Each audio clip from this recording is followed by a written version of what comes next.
All righty, guys.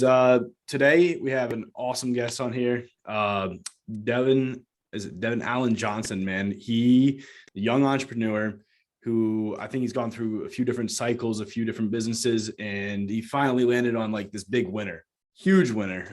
Kennected, which is like a software that helps people connect on LinkedIn, and I'm sure he could dive more into it. But this guy is the real deal. They are absolutely crushing it. What city are you in, man? Indianapolis, Indiana. Yeah, and that's like downtown right there, right in the backdrop. Yep. Cool, Yes, man. sir. Sweet. Are you originally from there or from somewhere else?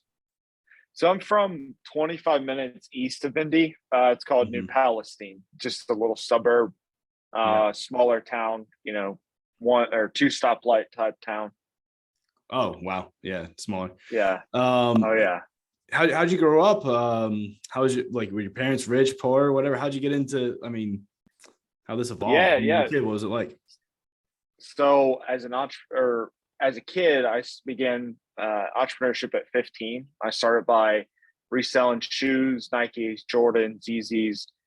If you know what a sneakerhead is, it's 100% a sneakerhead, still am. But I started with, from adversity, right? My sister got diagnosed with cancer. My dad stepped out from our household for a year at that time. He just didn't know how to deal with it and kind of, I guess, just fled from it. My mom and dad were never married anyways. It was always a divided household. So put my mom in a real tough situation where she had to move into the hospital. And it was either me move into the hospital with them at some called the Riley's Ronald McDonald Home at the Riley's Children's Hospital, Yep. or figure out a way to help mom. And so sneakers was my outlet. So I knew shoes were collectible and desirable. And then I found out how you can sell them through Facebook groups, and then figured out that there's events for this type of sneaker collecting. Started going to smaller events and then eventually starting my own inside of high school. So my mom was a factory worker. My dad was a massive drug dealer, actually. Oh, no So way. I've seen two very unique lifestyles. Um, my dad struggled with addiction almost all of my life, and then was in prison for 9 years as well. So like I've seen the dark side of life, and Yeah. the street smarts that most people would say. But I learned from my mom a good work ethic, and just do things right. So with that being said, go ahead. No, I wondered, was your dad in prison while you were a kid, or is this like after you're kind of, I want to say grown up, but over 18 out of the household and stuff? Yeah, no. So as I was a child, Hmm. so I was going to see him as I was a kid. My dad actually passed away when I was 21 from an Oh, man. overdose. Yeah, so Gee. I was the only one in the family that could financially afford to bury him because he had pissed everything away at that time. I had nothing left to his name, and so I had to write the check to bury him actually. So it's a huge motivator for me in life to be able to control my environment at all times and make sure that I'm set up for success at all times from all that adversity as a kid. Yeah. Did you get into any trouble or anything that growing up? I mean, like a lot of people, I mean, myself included, I got into some stupid shit when I was in, high Mhm. school and college and stuff. I mean, I didn't come from like, I I actually skipped all that. I watched my dad piss it all away and struggle through it, and I was put, head of household like in the state of Indiana's eyes at 16. I wow, was head of household. So selling I sneakers. don't sneakers, yeah, Yeah. yep, Yeah. sneakers and just hustling, just making it happen. I started on a scooter, and I got my first pickup truck, and then all of a sudden I got a Jaguar. Then I have an Audi, and I was parking in the teacher's lot. I went half day. When I got put head of household, I went half day for the rest of high school. Huh. So I just hustled, right? So I actually skipped all that, and then I watched my dad just piss his life away, and it Hmm. really motivated me to avoid it at all causes. I respected my dad's hustle, didn't respect how it was getting done, you know. Right. So It's good to know, man. Yeah. That sounds like a tough, I mean, your dad passing away when you're 21 too. Like, were you close with him at all? Like, I mean, yeah. No, for what it's worth, I did, love my father and was close with him in the sense of like he was like a friend, right? But he just wasn't like father role type, Gotcha.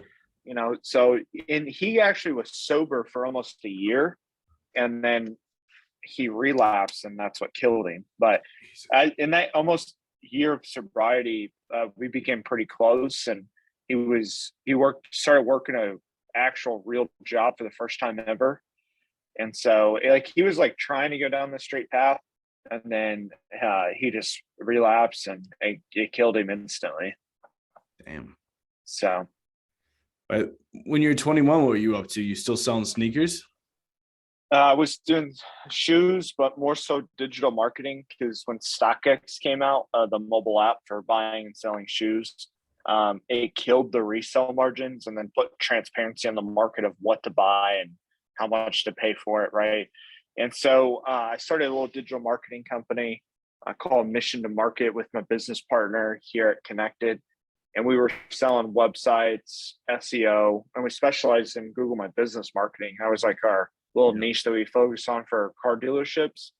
And, we just hated service-based revenue. So 21 is right when my dad passed away, like the idea and the plan for Kennected just got put in place. Because I started Kennected 4 years ago. So when that kind of all happened, Kennected was already in its infancies. We didn't have a product to sell yet, but we were really close, right? So we pivoted out of service-based to reoccurring as partners, and never looked back. Now we're over 160 employees, and we'll do almost 30 million of revenue this year. Whew. Congrats, man. So I appreciate that. No, that's amazing. So you're 25 then? Is that what you're saying? Yeah, I'm 25. Yeah. Jesus. I'm 28 and I'm like looking like you're young, and I'm like, because I'm like I might do $500,000 this year, and I'm like, excited about it. But yeah. But it's like, there's different stages, man. Oh, totally. I actually, speaking of different stages, today actually I take delivery of my first like crazy exotic. So what is it? Ferrari, it's a 2012 Ferrari 458. And it's one of four that ever got twin turboed by a really big company called Dallas Performance. Dude, that's sick. So are those I'm excited. Do you mind if I ask what it ran you? So all in, you're about 230. Yeah. Yeah. Sweet, man. I mean, so Ferraris have like a resale value though, like one of the few cars, right? Afterwards. Yeah. Yep. So I've had over 30 cars. I've had R8s, Maserati. I mean, you name it. I've made money on every car besides one of the Maseratis that I had. That thing just hit me hard.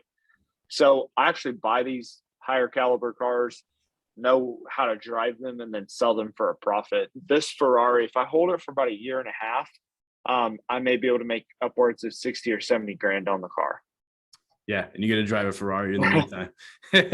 That's awesome, man. And then I have another supercar. It's a Nissan GTR. It's a 1100 horsepower GTR, and that's just my baby. It was my first dream car. I bought it 2 years ago, and I've just sunk tens of thousands of dollars into it since. So I don't ever plan on getting rid of that car. I want to get into, maybe just like some tips and tricks for, not tricks, but for people who are listening, they're starting a business. And I mean, scaling to 30 million is crazy. Like, if you could break it down, let's say someone's like just about they're hitting like their 10K months, they're doing all right, or maybe they're not even 10K, but they're approaching it. What are things that they could do to have like a quantum level of growth in their business? Mm-hmm. Well, there's a few things that it starts with the mindset, right? So a lot of people that start scaling a business, they never thought about their end destination of where they're going to go. So this sounds arrogant to some people. This sounds like I have an ego, blah, blah, blah. It's none of that, but I knew I was going here plus a whole lot more. Yeah. I knew this was happening, right? So to say, oh, I'm here, like I know I'm just getting started because I know I'm going to run a multi-billion-dollar company. Like I have thought through that and Of manifest course you that are, man. from You're here. 25 right now doing 30 mil. Of course you are. Yeah. So it starts with the mindset, right? Like I knew I was going to be in this position, but very few people start a business and know where they're going. How long So ago think about how long ago do you think you knew that? Like, was it like since you were like a kid, or was it like once you started your digital marketing agency, they're like, oh, I'm going to be 30 million or whatever? So I knew that I was, different at about 16 when I was able to make the type of money I was making with the shoes. I knew about 18 that I was going to go change the world, and I just didn't know what vehicle it was going to be. Mm-hmm. And then when I found and created Kennected was literally started from a beverage napkin, found a developer, like nothing like it ever existed. Right. Mm-hmm. So I knew that was the vehicle to get the run going. Right. So at 18, I knew I was going to go change the world to impact millions of lives in technology. I just didn't know what it was going to be. Does that make sense? No, totally. Yeah. Yeah. And so it starts with having an idea or desire to be somewhere further down the road. Right. Mm-hmm. Then go back to your current state of your 5K a month or 10K a month.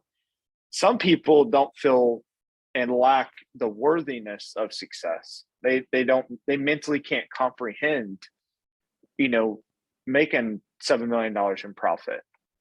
Like they don't even feel worthy of that. Right. Yeah. What do you say to those people, or what's how do you get around that? So someone listening saying like, I'm just someone who waits tables, or I'm just someone who, I'm never going to make more than 50 grand a year, or like, what should they say or do to themselves to get over that? Because like you said, like you're never going to outperform your self-image. Like, you didn't. That's right. It's true. So what's your advice to those people? Like, as far as this specific? So an exercise I actually run here at Kennected is to think of them, to have even my team, I run this once a quarter for all the new employees, is I want you to try your best to write 100 items or situations or places you'd like to visit, own, or do, like a bigger version of yourself just in life. Like, just if money was no object, you didn't have to work, it was just abundance. Yeah. And describe that bigger version of yourself. And then I have them reverse engineer, hey, in where you're at now, you are worthy of where you desire to be. Like if you can think it, you can achieve it, right? Yeah.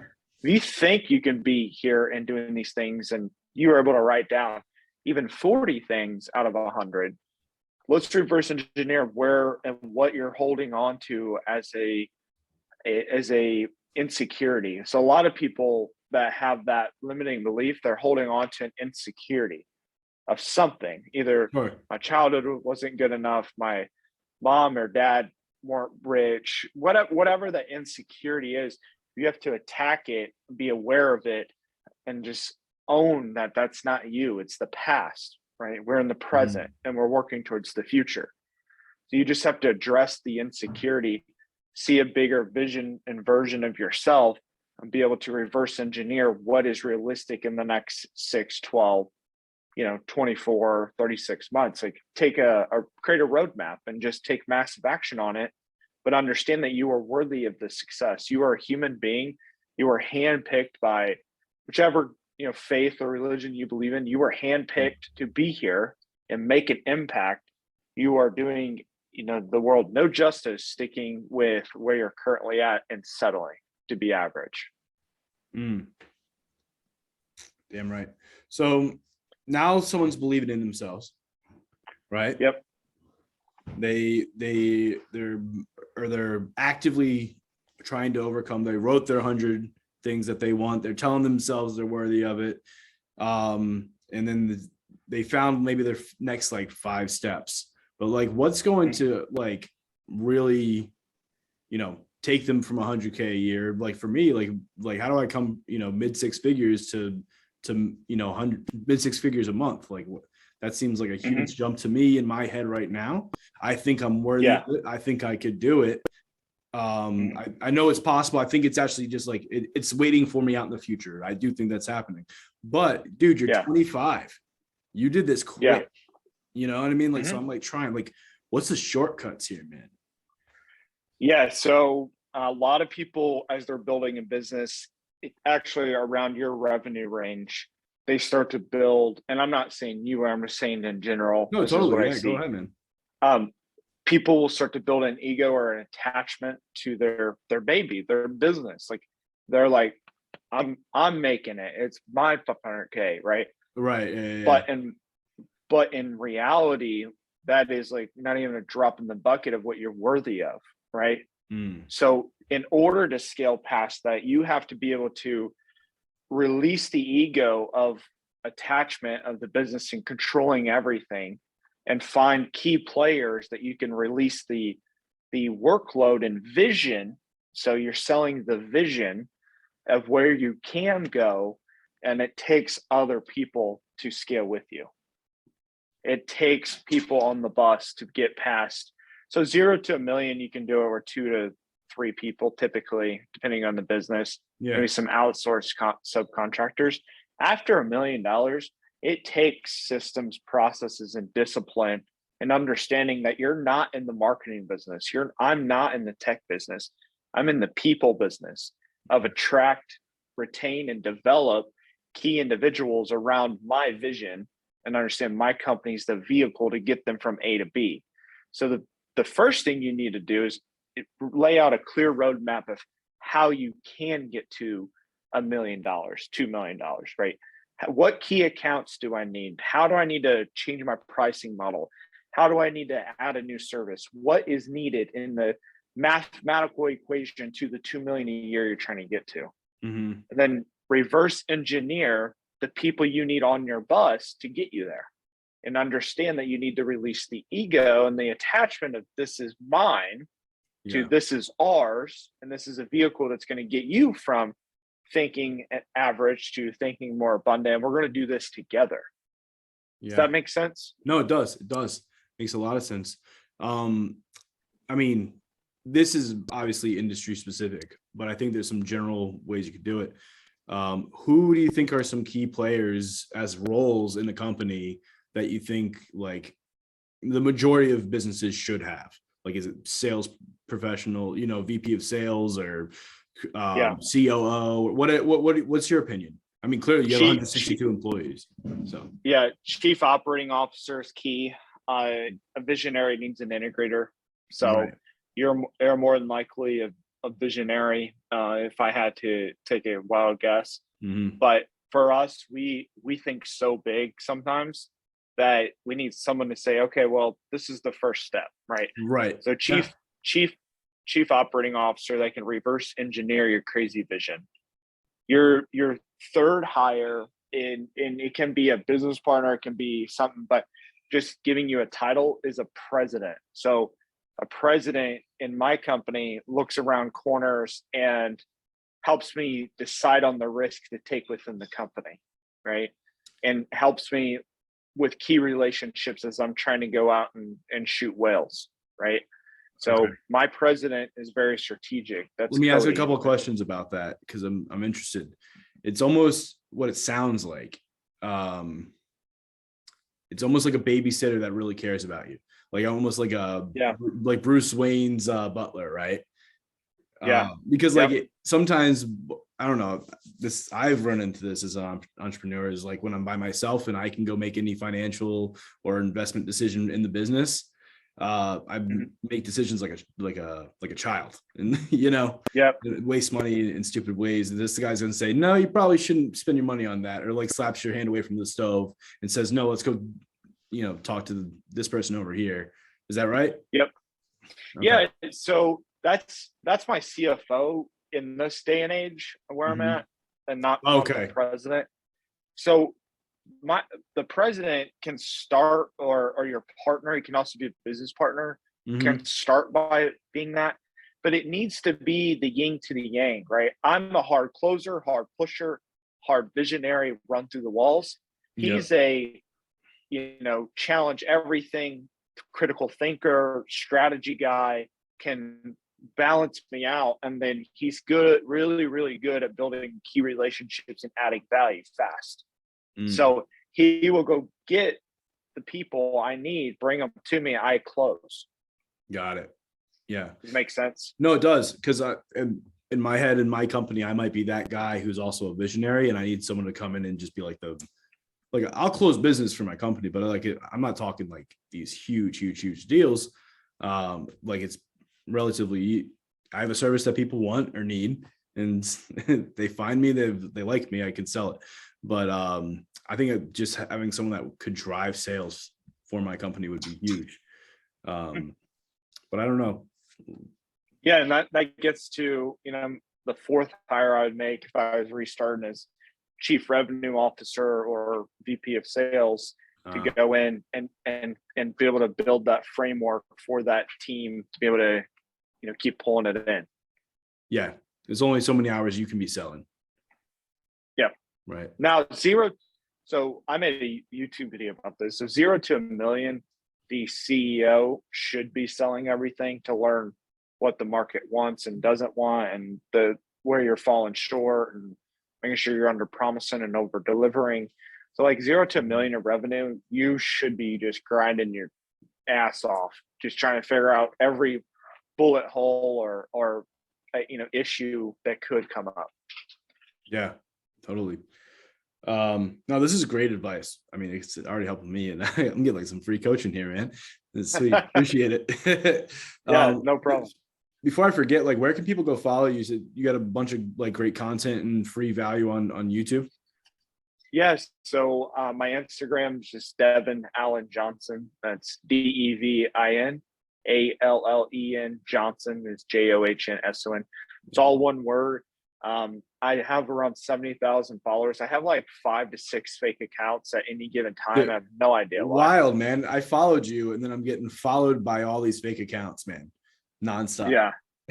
Yeah. So Instagram will lead you to my YouTube, and then LinkedIn is just my name, Devin Johnson. I'll probably be the first top 3 to pop up. Yeah. Cool, man. So I want to like talk about what's Kennected. I'm thinking a bunch of entrepreneurs are gonna be listening to this, a bunch of people who have their own business, a lot of B2B people, right?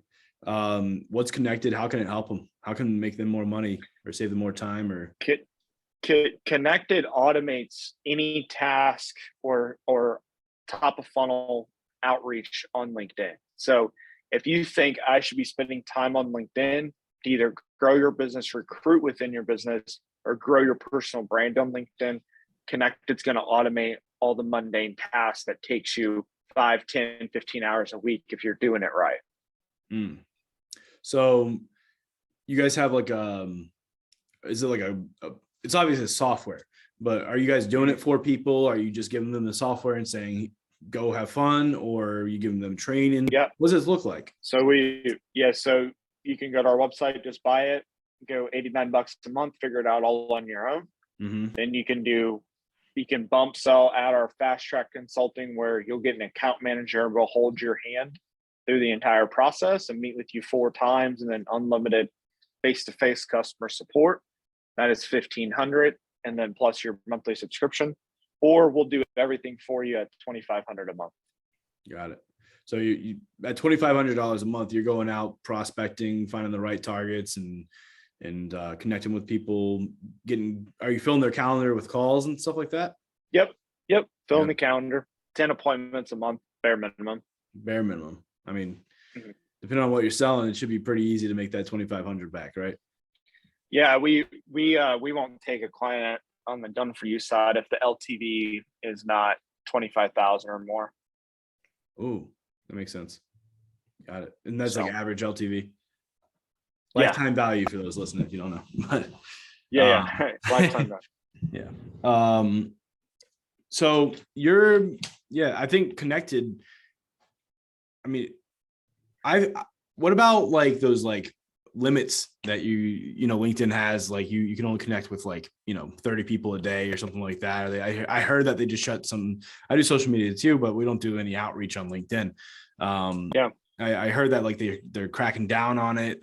It's not going to be as good, because I mean, you ask anyone, they're sick and tired of these, like, someone, whether it's a VA sending it that doesn't have, proper English, sending me a message saying that they could, sell this service or help me out and stuff. And everyone's just tired of it, which I think is LinkedIn's reaction to say, let's like get rid of let's put a limit on how many messages we're sending out, or people are allowed to send out before we block them and all that type of stuff.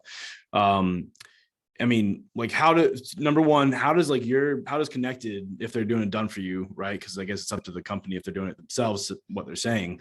But if you're doing done for you, how do you not sound like that guy who's like, basically walking in a bathroom and going and pissing to the guy in the urinal right next to him when there's 5 open? That's kind of what it feels like. Yeah. So there's a few things, but it's important to know there's those restrictions that people think are every profile. It's not every profile. It's certain profiles that have a lower social selling index score, which is a report card of how the health of your LinkedIn outreach is. It's on a scale of 1 to 100. Anything above a 50 will not be imposed or affected by any limits. But to be below a 50, you are absolutely just spamming and just ruining your reputation on LinkedIn. So social selling index score, you can just type that in on Google, LinkedIn, and it'll tell you your score right away. Our tool, it's baked right in and tells you your score as soon as you sign up, and then puts you on a plan to either raise that score or begin, top of funnel outreach at the maximum capabilities, but it'll automate fluctuation. Now, to answer your question about the messaging. So we do teach you to have 2 to 5 things in common with the targeted list you have in front of you before you ever hit send. So whether that's mutual connection, same industry, you went to the same college, you both are fathers, you both play golf, like all of this very personalized stuff is accessible through LinkedIn's data. And we teach you how to do that, right? Cool. That's easy. But you have to be able to craft the message to say to a few things in common of why you're reaching out. So short, effective messaging that's intentional, that's also relatable or personable. So those are the 3 elements that you have to have. It'll cut through the noise on LinkedIn. Yeah. And are you putting this in like the connection request message, or are you waiting until they accept it? Yeah. So definitely in the connection message. Now, our program allows you just to do a blank, just normal invite. You don't have to use a message. But we also have video inside of our sequencing. So your connection message could be a video, and it's all automated at scale. Hey, John, see, we connected. We have a lot of mutual connections. It looks like you also play a lot of golf. I'd love to connect with you. Like, no one's getting hit with that, with their name, stuff they love. Yeah. Those aren't the messages that people are sick of, Yeah. Totally. And but how do you can do the videos at scale, like customize and stuff? Yep. So we on a platform within the platform. It's called Kennected Video. Automates the video messaging at scale. That's wild. Cool. Yep. Man. That's sweet. Now, I think in your bio, I was reading you found the Lord at one point. Yes, I did. Yeah. And when did that happen, and how did it impact your life? 18 years old. My business partner, still to this day, Cody. That's how our relationship started. Mutual friend connected us, and he gave me the whole, God talk. Right, is how I was viewing it at the time. This whole God talk. There's bigger purpose, and I had a hard time because of the childhood, thinking that there's a higher power, and I had a little bit of victim mindset. Obviously, I faced and pushed through it, but a little bit of victim mindset of like, God's not really, wouldn't have done this or this or this. Right. So he gave me that whole talk. A day later, I'm getting baptized. And then a week later, I'm at a men's group, Bible study. So what my relationship with God has helped me with is releasing no stress. I literally worry about nothing. The company could blow up tomorrow and I would not overreact. I'd be calm and be able to figure it out and reverse engineer it. So it's a peace of mind, and it's a relationship that I share and just release and talk with every single day, and ask for that guidance and insight, right? Took me well over a year to feel anything. But now it's at the point where I can feel certain things happening, and gut, like the gut check happened, was like, no, don't do that, do this. It's pretty crazy. That is wild. That is wild. Now is it you said baptized, you're a Christian then, huh? Yeah. Mm-hmm. Yeah. Cool. About when I first started my company, I think it was like I don't know, maybe doing like $1,500 a month. I was still waiting tables and stuff, right? And I got a message on Instagram from this company out in San Diego, actually called Jumper Media. I'll give them a shout out here. They do just Instagram growth. It's kind of like what you guys do on LinkedIn, but they got screwed by Instagram and locked down and everything with bots and stuff. So they switched over to like doing it by hand. But anyways, they like message me and say, hey, I see you do social media management. We do Instagram growth, but we get a bunch of clients like referrals, and we just want to see if you'd be a good partner. And I met with the CEO, and he took a look at some of the stuff we did, and he saw our prices. We were charging like $250 a month back then, or something like that, $150 or something. And he's like, how are you getting this quality for this price? It doesn't make sense. And like, you're profitable. How is this? I'm like, systems and processes. I've been like, I read the email like before I did anything, and it was like all about systems and processes. And then he loved it. We bumped up our prices, worked in a referral fee for him, and he sent out an email. And in one day, I got like 30 clients.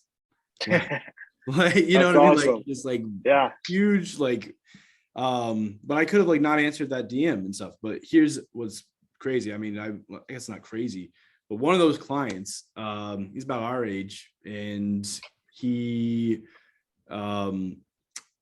like, he just wanted to, like, not only did he sign up, like, just like, and was like really cool on the call when I talked to him, but he was like asking me about my business and things like that, and wanted to help me out with, because he did like coaching and stuff.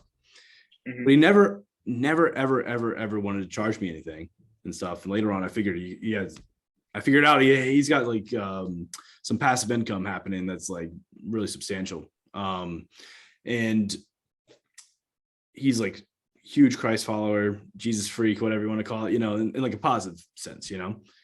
And he runs a Bible study on Wednesday nights, and it's probably a month of talking to this kid, a couple months, and I started hopping on, and man, it's just like little things that led me to that.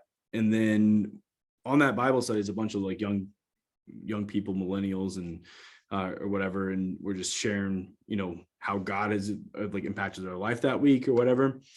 And then someone on the call is gonna be like, oh, that scripture goes with that, or answers your question of this or that, and really kind of get into it. But I do remember, I still do it now. It's like, you're right. There's like a lack of anxiety when you're just like, the weight's not on me, right? Yeah. You know what I'm saying? Like God's got this figured out. I don't have to do anything other than, you know, serve him or serve my family or whatever happens to be. That's right, man. Yeah. So true. I think true. That's awesome. Yeah, for sure. I think I saw a video on Instagram. You were talking about how your wife reminds you what to focus on or whatever. Oh yeah. Yeah. She'll take the ego and pull it right down real quick. Yeah. Right back down to earth. You gotta have it. Checks and balances. Totally. I think this was like the part where you're saying like business doesn't come first. It's like it's God. Oh yeah. Family, her, the business, and then you. I think you put like yourself fourth or last or something like that. No. So it's God, me, family, the business. Business is fourth. Oh, okay, got it. Why that order? So God, from a spiritual aspect of releasing and making sure that we have that open line of communication. me, because if I can't be the best version of me, I can't be the best version for my wife, family, let alone my business. So I come over, the business and the family, because I need to be the best version for the family and the business.